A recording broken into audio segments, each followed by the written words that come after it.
కర్ణాటక రాష్ట్రంలో కాళీ నదిపై నిర్మించినటువంటి వంతెన కుప్పకూలింది. అయితే ఈ బ్రిడ్జ్ పై నుంచి ఒక ట్రక్ దాటుతుండగా ఈ వంతెన కుప్పకూలింది. ఆ ట్రక్ పూర్తిగా కూడా నదిలో పడిపోయింది. దీంతో డ్రైవర్కి తీవ్ర గాయాలయ్యాయి.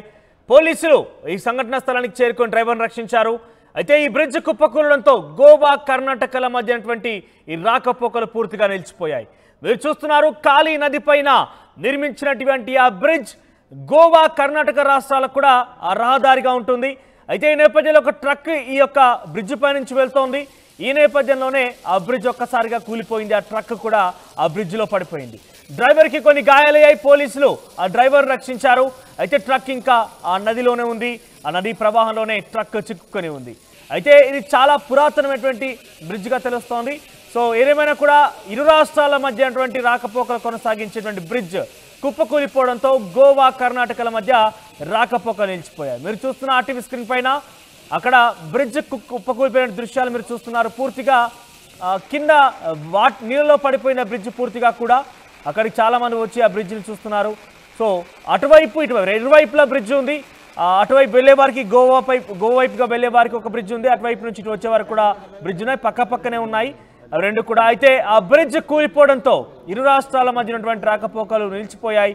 ఒక ట్రక్ అంటే ఈ ట్రక్ కారణంగానే కూలిపోయిందా, లేదంటే ఏదైనా సాంకేతిక లోపాల వల్ల కూలిపోయిందా, లేదంటే బ్రిడ్జ్ నిర్మాణంలో లోపాలు ఉన్నాయా, ఇలా రకరకాల ప్రశ్నలు ఉత్పన్నమవుతున్నాయి. ఏదేమైనా కూడా బ్రిడ్జ్ కూలిపోవడంతో పెద్ద ఎత్తున ఆందోళన కలిగించింది.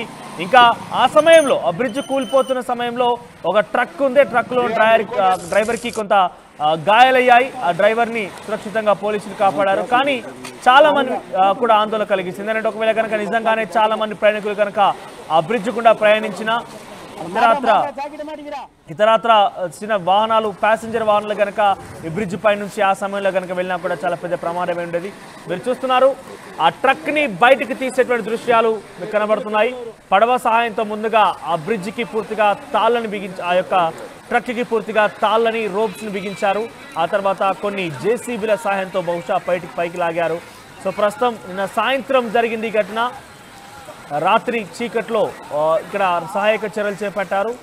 సో మధ్యలో పూర్తిగా ఒక రకంగా చెప్పాలంటే పేక మడల్లాగా కూలిపోయిందని చెప్పొచ్చు. పూర్తిగా నదిలో పడిపోయింది. పైన మీరు చూస్తే బహుశా అది చాలా వరకు రాడ్స్ కనబడుతున్నాయి బ్రిడ్జికి సంబంధించినవి.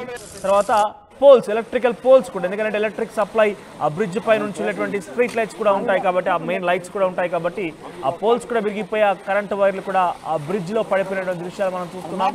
సో ఒక పెద్ద ప్రమాదమే తప్పిందని చెప్పొచ్చు. ఒక ట్రక్ కింద పడిపోయి డ్రైవర్ కొన్ని గాయాలైనప్పటికీ ఒకవేళ కనుక ప్యాసింజర్లే ఈ సమయంలో కనుక ప్రయాణించేటువంటి వెహికల్స్ కనుక వెళ్ళి ఉంటే, ఒక బస్ లేదా ఇంకేదైనా ఇతర ప్యాసింజర్లు వెళ్ళేటువంటి వాహనం కనుక ఆ సమయంలో కనుక అక్కడ ఉంటే కనుక చాలా పెద్ద ప్రమాదం సంభవించి ఉండేది. కర్ణాటక కాళీ నదిపై జరిగింది ఈ ఘటన.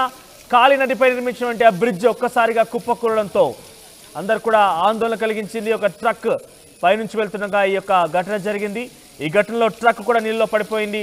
డ్రైవర్కి గాయాలయ్యాయి. పోలీసులు వచ్చి ఆ డ్రైవర్ని కాపాడారు. గాయాలతో ప్రస్తుతం ఆయన చికిత్స పొందుతున్నారు. ఆ ట్రక్ను కూడా బయటకు తీసేందుకు కార్యక్రమం కూడా రాత్రి నుంచి జరుగుతోంది. ప్రస్తుతం ఆ కూలినటువంటి బ్రిడ్జ్ దృశ్యాలు ఆర్టీవీ స్క్రీన్ మీద మీరు చూస్తున్నారు. గోవా నుంచి కర్ణాటక వెళ్ళేటువంటి ఆ బ్రిడ్జ్ ఒక్కసారిగా కూలిపోవడంతో రాకపోకలు నిలిచిపోయాయి.